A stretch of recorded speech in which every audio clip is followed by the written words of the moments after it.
एक खबर कल हमने देखी, रवि किशन जो कि बीजेपी के गोरखपुर से सांसद हैं। अब सांसद साहब गए थे पंजाब में एक विज्ञापन फिल्म की शूटिंग करने के लिए, लेकिन इन सांसद साहब को उस गांव वालों ने, पंजाब के जिस गांव में गए थे रोपड़ जिले के, उस गांव वालों ने इन सांसद साहब को वहां से भगा दिया।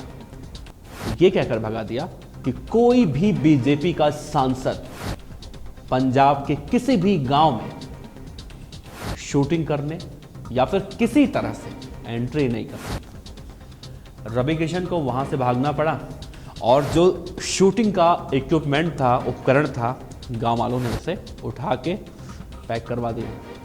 और गांव के युवा जो उस गांव के जो युवा थे, उन्होंने जब देखा कि कोई बीजेपी का सांसद यहां पर आया है, बीजेपी से जुड़ा हुआ कोई नेता यहां पर आया है शूटिंग करने के लिए, आग बबूला हो गए।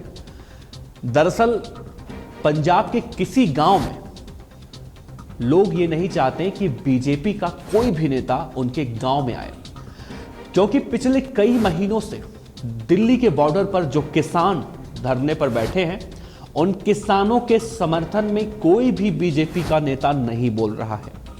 तो पंजाब के इन गांव वालों का कहना है कि जब हमारे समर्थन में, हमारे हक की आवाज कोई नहीं उठा रहा है, तो हमारे गांव में भी कोई नहीं आ सकता।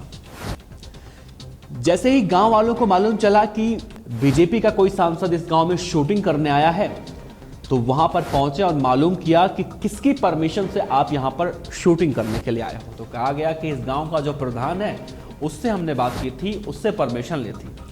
अब ये लोग जाते हैं, प्रधान के पास जाते हैं। प्रधान भी क्या करता है, गांव वाले बहुत ज़्यादा गुस्सा गए थे और प्रधान ने कहा मैं तो रवि किशन को जानता ही नहीं। अब बताइए, रवि किशन जो कि बीजेपी के नेता हैं, फिल्म जगत में भी काफ़ी चर्चित चेहरे हैं, भोजपुरी इंडस्ट्री का बहुत बड़ा नाम है रवि किशन, लेकिन रवि किशन को यह कह दिया गया कि हम जानते ही नहीं। दरअसल आपको याद होगा, अभी 20 दिन पहले ठीक इसी तरह से बबीता फोगाट जो कि महिला रेसलर है, वो भी गई थी किसी गांव में और मास्क बांट रही थी, सैनिटाइजर बांट रही थी, लेकिन गांव वालों ने बीजेपी मुर्दाबाद के नारे लगाए थे। मतलब इन घटनाओं को देखकर एक बात तो समझ में आती है कि हरियाणा और पंजाब के जो किसान हैं, वो किसी भी तरह से बीजेपी के नेता को बर्दाश्त नहीं कर रहे हैं।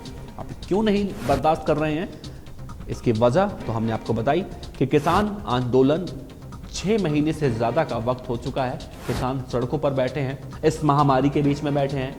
उन्हें नहीं डर है कि कोरोना महामारी चल रहा है या फैल जाएगा, वो अपनी जान पर खेलकर यहाँ पर प्रदर्शन कर रहे हैं, लेकिन सरकार के कान के नीचे तक जू तक नहीं रेंग रही है। दूसरा सवाल एक ये भी देखने को मिल रहा है, दूसरा सवाल ये भी उठ रहा है कि आखिर बीजेपी के नेताओं की इतनी बेइज्जती किसान के जो घर वाले हैं वो कर रहे हैं, तो ऐसे में बीजेपी के जो नेता हैं वो इससे सीख क्यों नहीं ले रहे हैं? आखिर क्यों किसानों की हक की आवाज़ वो ऊपर तक नहीं पहुंचा रहे हैं, किसानों के समर्थन में क्यों नहीं बोल रहे हैं? अब ये कोई रवि किशन ही नहीं है।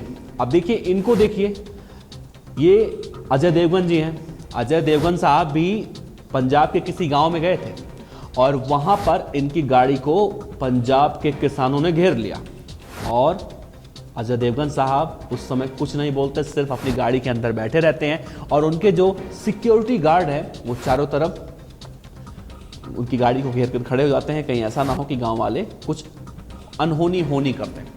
लेकिन जो गांव वाले थे अजय देवगन से सिर्फ इतना ही कहते हैं, किसानों के लिए आवाज़ उठाइए, क्योंकि अजय देवगन हो या तमाम ऐसे कई बड़े चेहरे हों या फिर जो फिल्म जगत से जुड़े हुए लोग हैं, जिनसे किसान ये उम्मीद कर रहा है कि उनको भी किसानों के हक में आवाज़ उठानी चाहिए। अगर वो आवाज़ नहीं उठा रहे हैं तो अब किसानों ने भी ये तय कर लिया है कि इस गांव में, हरियाणा पंजाब के सभी गांव में कोई भी बीजेपी का नेता एंट्री नहीं कर सकता। तो बड़ा सवाल है कि जब चुनाव आएगा, चुनाव का तारीख नज़दीक आएगा, तो बीजेपी के नेता प्रचार करने कैसे जाएंगे?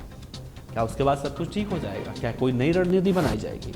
खैर जो भी हो, लेकिन आज ये सबसे बड़ी खबर लग रही है। सबसे हम कह सकते हैं कि अगर किसानों, बीजेपी के जो नेता हैं, उनका इस तरह से बेदखल करना गांव वालों के द्वारा अपने आप में एक शर्मिंदगी जैसा लग रहा है। खैर आप इस खबर पर लेकर क्या अपना राय रखते हैं, क्या विचार रखते हैं, वो ज़रूर साझा कीजिएगा। आपका बहुत बहुत शुक्रिया।